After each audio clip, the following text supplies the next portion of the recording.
diversifications that you were talking about, it means the EV charging and the renewables and the microgrid as well, right?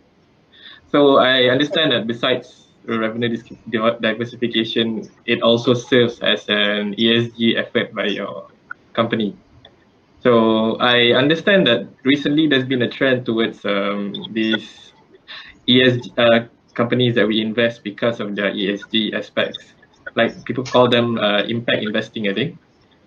So are you guys doing anything to like improve your ESG ratings, like contacting analysts or people that gives you these ratings?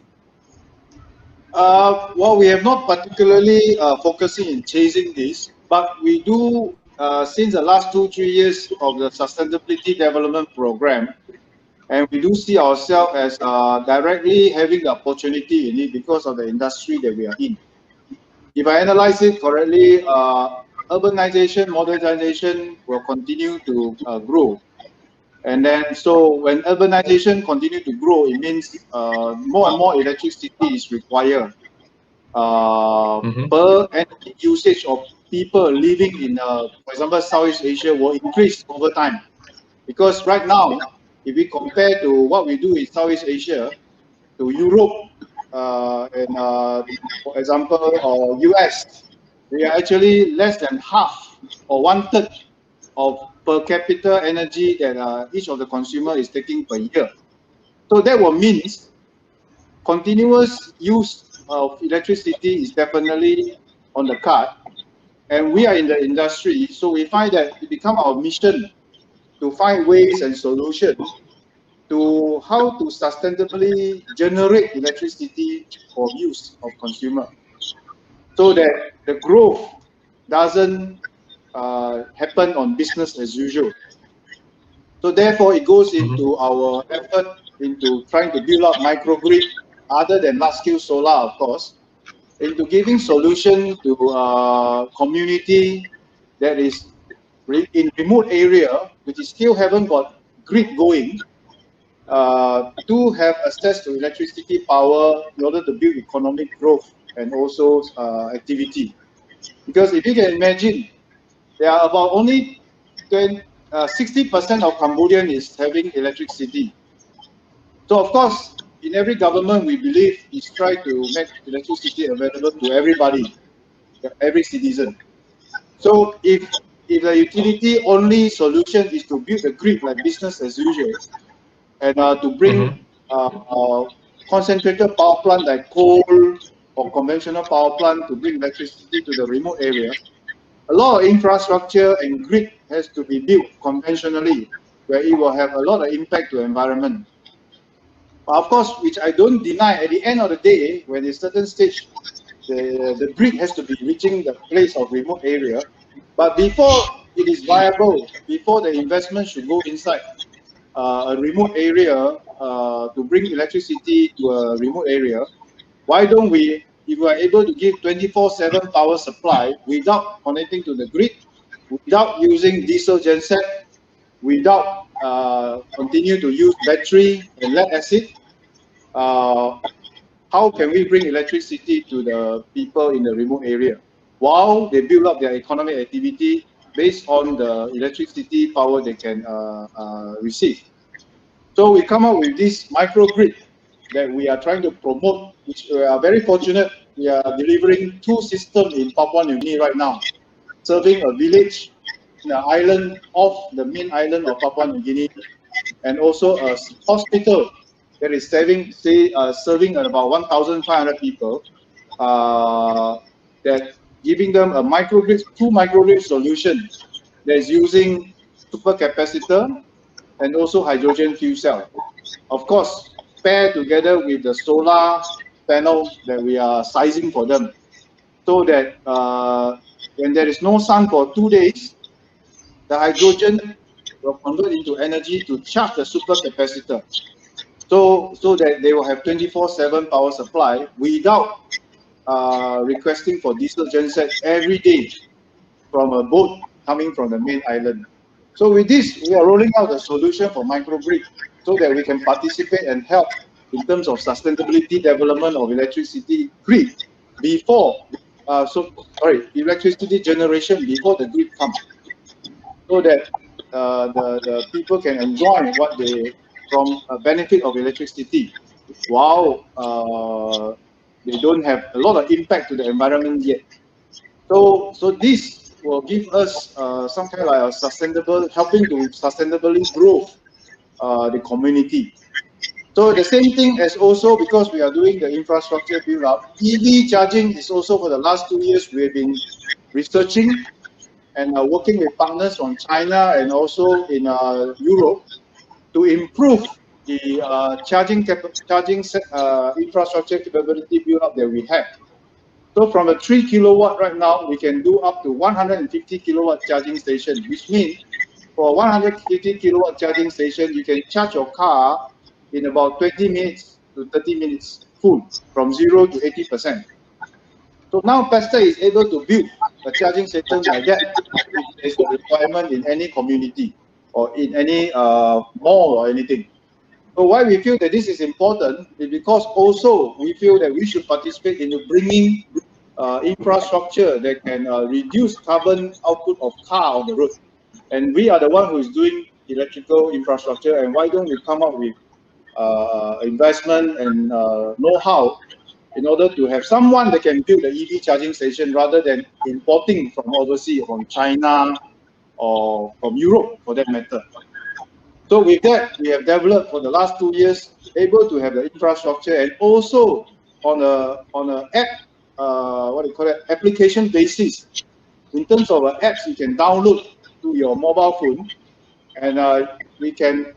It's actually an open platform that can integrate any kind of charger in the market, and you do not need to be a member of any club in order to be able to start charging. All you need to do is to download the apps, and if the manufacturer participates in it, you can start charging or stop charging anytime, and you can even book the place.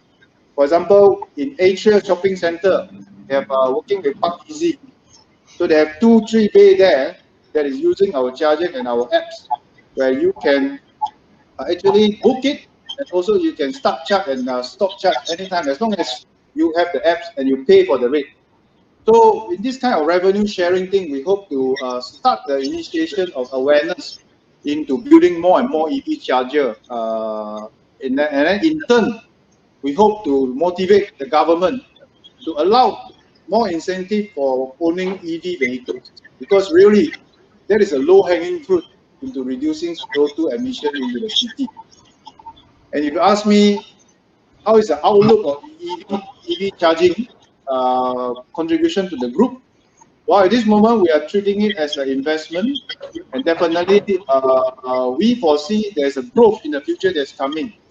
But if you ask me to put the figures in it, I rather not, because these are the part of like hopeful for the future, but we don't want to rely on anyone when the thing happens. So we are here to put a statement to tell the people, hey, look, there's a local company who can do it. We can even work with Plus to put up EV charging station all along the highway, right? So and then as long as you have a charging station, actually you can use our apps to tell the customer where is the charging point nearest to you. So we also are hoping the government or state government is looking at it. Even some of the island resort, you can make it into a electric vehicle only resort, right? And then we can participate in building out the infrastructure to encourage this use, so that at least we play a little bit into bringing sustainable growth into transportation system like that. So these are right all now right now the revenue contributions from the EV charging and the microgrid are still very small, right? It's just you said that you are investing in it. Yeah, so, of course, because these are long-term environmental projects. Do you think one day you will, let's say maybe next 10 years, 15 years, you will pivot to that instead of like now you're doing power grids and railway? Yeah, of course. I think we see the opportunity, especially microgrid. All right, and then the microgrid, for example, like I said, the Papua New Guinea places, they are only at about requirement of 100 kilowatt. And so 200 kilowatt system, one is 150, the other one is 100 kilowatt. Two of it add up together, we got paid for 5 million ringgit. So, of course, compared to our revenue of about close to a billion right now, it is very low. But the opportunity that is created, there's a lot of remote villages. For example, in Papua New Guinea in itself, there's at least 600 remote villages. There's no power at night at all, right? They don't get any power at night because of the landscape and because it's very far. So with this investment of just 5 million, compared to bringing submarine cable, build new substation, and build new power plant to bring electricity to that remote island, this 5 million ringgit is a very, very, what do you call it, viable investment to bring electricity to the people. So Sarawak Energy, for example, we work with them, and there's about 200 villages in Sarawak, longhouses, that is without grid connection. So each of the system, about 40 houses system, we are able to sell to Sarawak Energy at about 1 million ringgit. So which is about 150 kilowatt.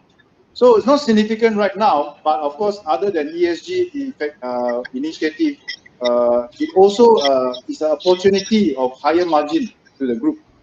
At the same time, we fulfill our responsibility to try to sustainably generate electricity. Benefit for both parties in terms of investment that utility need to put in if they wish to bring electricity to the remote area. Thank you, Paul, for that. I Randy? think, yeah, we are. I'm seeing a lot of interesting questions with regards to super capacitor and your EV charging and all that. I think there are a real keen interest in this space. So maybe let me just show you some of the questions, right? They're asking about super capacitor, and then after that, they are asking about the again the power storage system, the microgrid, and then yeah, let me just pull out a few more. So okay, so this question is interesting from Mr. Lee. He asked, when do you think EV charging will pick up in ASEAN? 5 years, 10 years? Do you? I think everyone is interested in that. Yeah, what's your guess? Even I myself, I'm really looking forward to own a Tesla, but I don't know when it's ever gonna come to this part of the world. Well, just last month we tested our DC charging system with a Tesla, so it works. Oh, yeah. So we are already doing it in Cyberjaya. All right. So of course, for the next 5 years, if any government is serious about CO2 reduction, the very low-hanging fruit is the reduction of combustion engine car on the road. So because in the next 5 years, if business as usual, we're gonna add about 30-40 million vehicles on the road. So if you ask me, the direction is definitely going to be there. How fast and how every country will reach there, of course, is different. So I will hopeful that in 5 to 10 years, it will be very expensive to own a combustion engine car, because we know from all the news and all the EU initiative and all that, in 2030, BMW is not going to produce any more ICE car. And that will happen for Mercedes as well. So by then, maybe if you want to buy a combustion engine car, you cannot get it anyway. So, of course, it requires a lot of political participation from the government to incentivize that direction. So we are one of the early players, I can say, in Malaysia. If that happens, and we hope to contribute more, but in the near future, you will see more and more that is coming out infrastructure that is using our apps. You are able to book a thing and charge and start charge, stop charge anytime that you want. So you don't have a range anxiety anymore. You have more and more charging points, and then at that time, maybe EV pickup will be more and more interesting for everybody in Selangor or in bigger town. Right now, we are focusing on working with malls, condominium, for example, or even specific customer like TNB who wanted to roll out a few here and there and all that. But in Thailand, it's quite a model that I hope the government can have a look at it. You have an investment incentive for building out EV infrastructure. If you invest in building up a few EV charger, you got a tax incentive, for example, right? So these are all the things that I guess every government should have a real look at it, because it's a very low hanging fruit towards reducing CO2 emission in the city. So this is, I feel, it's going to come sooner rather than later, I hope. But there's a lot of interest, and every day we got people who call us and how do we collaborate and all that. We hope it comes sooner than later, of course. And Yeah. all these, your EV charging stations and your microgrid, they can be scaled across your regional presence as well, right? I would guess. Yeah, of course, because I mean, in the whole region, Ronnie, we are working with utility, and these are the guys who have either the monopoly in providing electrical services and all that. All this EV and microgrid is directly also one of the what do you call it, key initiative that we have to initiate from the utility in every country. So they are all our customer. So we are able to what do you call it, offer that to them if we are successful in our own country. But right now, our microgrid, of course, we are more successful outside the country. But we definitely have a chance to scale it up to everywhere that we work. For example, the smart meter. Actually, one of the things we also do in trying to be managing the grid better for utility is providing smart meter services to the utility, where we are delivering to TNB. Second phase 2 of TNB supply, we have supplied about close to 170,000 units of meter. With this meter, the utility are able to manage their electric grid more efficiently and understand and reduce theft and understand their consumer behavior, and help them in reducing costs by able to plan better in terms of investment into the grid. So this is also digitalization that we are trying to do. The other thing I want to touch is super capacitor. Why are we going for super capacitor? So while we are doing the research and come up with a solution for microgrid, previously a lot of people doing, they call it hybrid solution, where they have solar, they have battery, and then they have diesel genset as a final backup. So we have replaced diesel genset with hydrogen fuel cell by using the raw material as water, as simple as water, because water is H2O. The H2 provides us the hydrogen fuel that we need for our hydrogen fuel cell. So why we don't use battery? It's because battery has got its own issue here and there. Because if you ask anyone, battery maybe lasts 2 years, 3 years maximum, you have to change the battery. And then, of course, when you have to change the battery, then you have a lead acid issue, you have the chemical in the battery that is, you have to handle it. So that is very harmful for environment, and don't know where to put the battery. But the battery have other issue as well. Battery have a memory effect, because battery, if you always charge the battery when it is 50% full, then you will get 50% full become 100% for the battery. So that's why when you use a handphone, if you keep charging your handphone when it is 20% left or 30% left, they will never be 100% charged in the future. It will always tell you, I'm 100% full, but actually I'm 70%. So in 2 years' time, you have to change your mobile phone. That's how Samsung and Apple all survive. Every 2 years, you must change your phone because your phone battery don't last. So in that case, that's the reason why battery doesn't last. And battery has a temperature effect. If temperature is high, it will affect the battery performance. So we dish battery and we found super capacitor. Super capacitor charge and discharge. Because it's capacitor, it will charge fully and then it's discharged fully before it's charged. Because it's capacitor. All right. So, and then it can charge and discharge about 1 million times without any problem. And you don't have any memory effect. You don't have any problem in disposing it because it's insulation and conductor in a super capacitor. So with that, we are going for green solution. We are going for alternative compared to a battery system.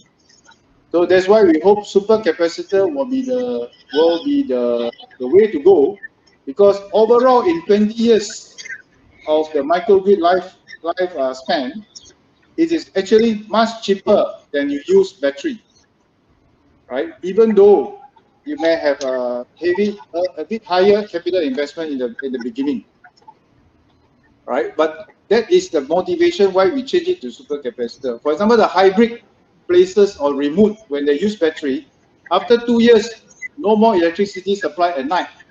And because they are so remote, for example, people in Sarawak, they only go and buy diesel during Gawai. When Gawai time, go buy diesel at night, party all night, and then nobody go and buy diesel anymore. All right? So the battery doesn't work. So you have to have another solution. So we come up with this one, and we hope it will pass the proof of concept with Sarawak Energy, and we can deliver this kind of solution to Sarawak Energy. Okay, maybe about your sorry, sorry, Magat. Yep. Maybe just to follow up your supercapacitor, maybe we just try and add on the hydrogen fuel cell, right? Because there's a good question here to understand more with regards to your partnership with Enapter. Maybe you want to touch on that also, Paul? Okay, Enapter is also giving us we are a partner of Enapter who gives solution for energy management and through hydrogen fuel cell.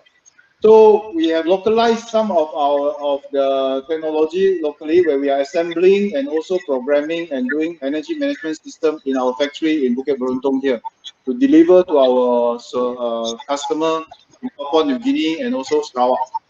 So the hydrogen fuel cell, how it works, like I said, is basically very simple, in the sense of during daytime, when the solar or sun is up, solar energy will be used. Part of it will be used to go and do electrolysis of the water. When electrolysis happen, if you remember your physics, electrolysis happen, hydrogen and air will be separated. So the hydrogen side, we will collect it in a tank. So as long as sun comes out, it will continue to collect hydrogen until the tank is full. So it will be stored there, and then when there is no sun for 1 day or 2 days, the hydrogen will be called up to combine again with air to produce water again. But in the process, it produces electron flow, and the electron will go and charge the supercapacitor. So we're using supercapacitor. It's a combination of solutions. So this is how the hydrogen fuel cell works. In a sense, we are not supplying hydrogen together with a microgrid, but instead we are producing hydrogen from water, which is mostly widely available for remote villages, because everybody build villages remotely near water, near river.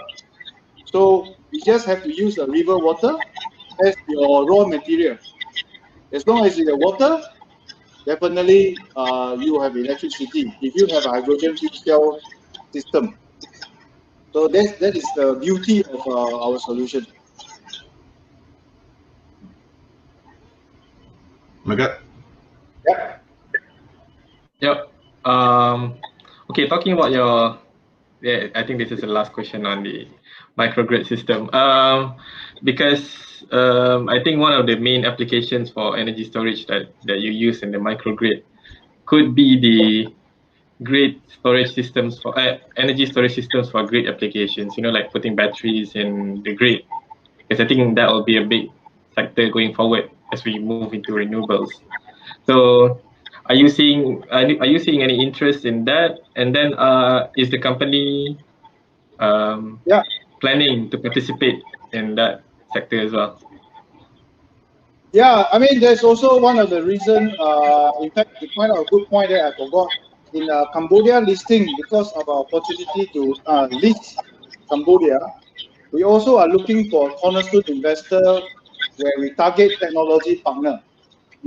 And in the Cambodia listing, we managed to secure a partner from Germany, a company called MR. So they have got this grid storage capacity, grid storage system solution. That actually, this is a much bigger storage system that is hooked up to the grid instead of microgrid. Yeah? So this is like 20 megawatt storage system. So this we are seeing also pick up and trying to exploit this in country like Cambodia that we know. Asian Development Bank is sponsoring a study to put in 20 megawatt storage capacity, grid storage capacity, while they generate more and more renewable energy through solar system that have built up large-scale solar all around the country. All right. I don't know whether you know, but Cambodia is quite in the forefront in building up large-scale solar as relative to the size of the utility. They have about at least 1 gigawatt of solar farm already established, and even though their grid requirement is only about 2,000 megawatt, 2 gigawatt only. So it is very fast, and people do it quite fast compared to Malaysia here. And then so they have a lot of opportunity to store solar energy and to use it at night for free. Right, so there's definitely a lot of interest in grid storage solution. Okay. Okay. Yep. Thank you. Yep. Okay.